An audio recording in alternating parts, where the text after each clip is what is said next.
Hi there, Dr. Lisa Bogue, and I'm bringing you here 3 patterns that can be underlying anxiety that you may not have recognized. So, the first pattern is something that shows up mostly in the body, and this is a pattern that happens from taking medications. Because there are some medications that can stimulate the fight or flight system, which of course is what we feel when we are feeling really anxious in the body. So those symptoms like being short of breath or feeling on edge, feeling a little shaky or jittery. Sometimes the heart will be racing, sometimes we'll have gut problems or have trouble breathing. All of those things come from stimulating fight or flight. And there are medications that also do that as part of their way of working. So the most common one that everyone knows about is caffeine. So you'll know that if you drink a lot of coffee, you can have a lot of those symptoms where you feel kind of jittery and on edge and shaky in the body. Your heart might be racing. So caffeine is the most common one that can be worsening anxiety. So if you're struggling with anxiety, especially if it's anxiety in the body, then you want to be limiting your caffeine intake, and that'll make a difference. Another group of medications that can do the same kind of thing are decongestants. So the ones that you take when you have a cold, you're all like stuffed up and you sound so the decongestants also stimulate fight or flight because fight or flight occurs when the sympathetic nervous system is stimulated. And when the sympathetic nervous system is stimulated, that's preparing us to run away from danger, like so to run away from a bear. And so all of the activities of daily life of the body, which include secretion of glands, are minimized in that state. So you have much less secretion from the mucous membranes. So that's why they work well as decongestants. But then they're also stimulating fight or flight. So if you have difficulty with anxiety, it might put you a bit over the edge in terms of that kind of stimulation of the body.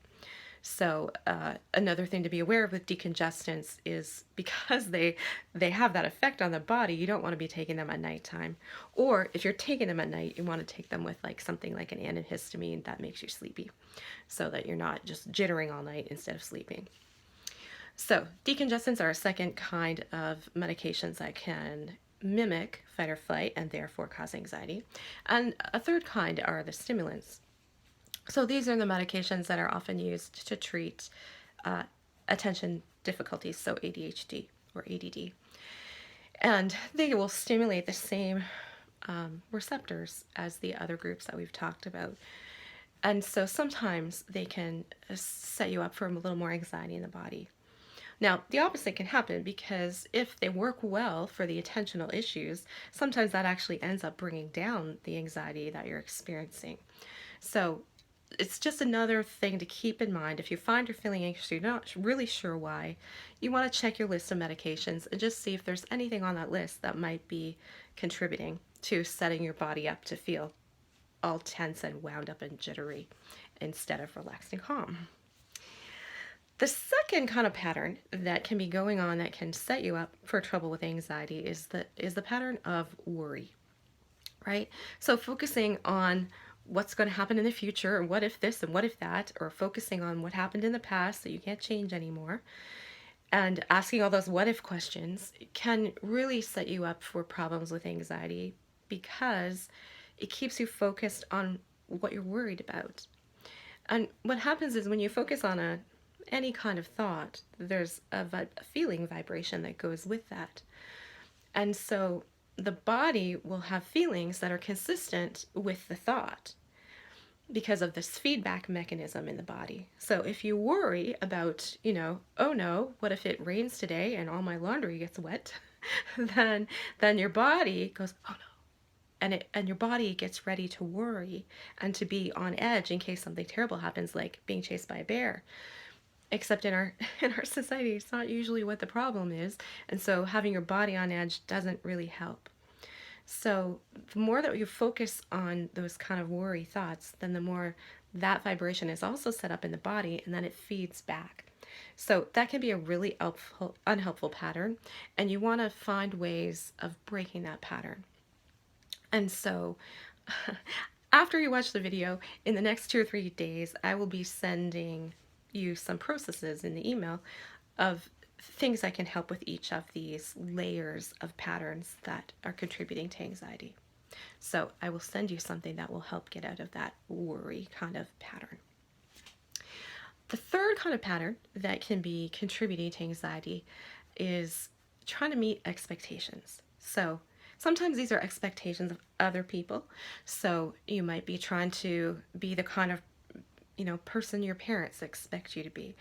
Or if you're a little older like me, it still might be your parents, but it might be a spouse, or it might even be your kids. It might be your boss. And even more insidious, it might be yourself. So you might be trying to meet expectations that you have of yourself that may be counter to who you really are or what you really want. So it's really important to be aware of, what's driving the choices that you're making, what's driving the judgments that you're making about yourself. And like, are you trying to be something that you aren't or don't maybe even want to be? So that's a really important layer also to be aware of. Are there ways that you aren't really being yourself? Are there ways that you're trying to please other people that aren't even how you want to be or how you truly are? Because those things will cause conflict within you and they will set you up for anxiety, which is, something people often don't think about. But when you have conflict internally, it will show up as anxiety. So those are 3 patterns that you will want to give a thought to if you're struggling with anxiety. And in the next few days, as I said, I will send you out a process to address each one of those layers: the anxiety that shows up in the body, the anxiety that shows up in the mind, and then the anxiety that's more on a soul level around like our purpose in life and who we really are and who we want to be. So keep an eye out for those, and I will look forward to talking to you again soon. Thank you.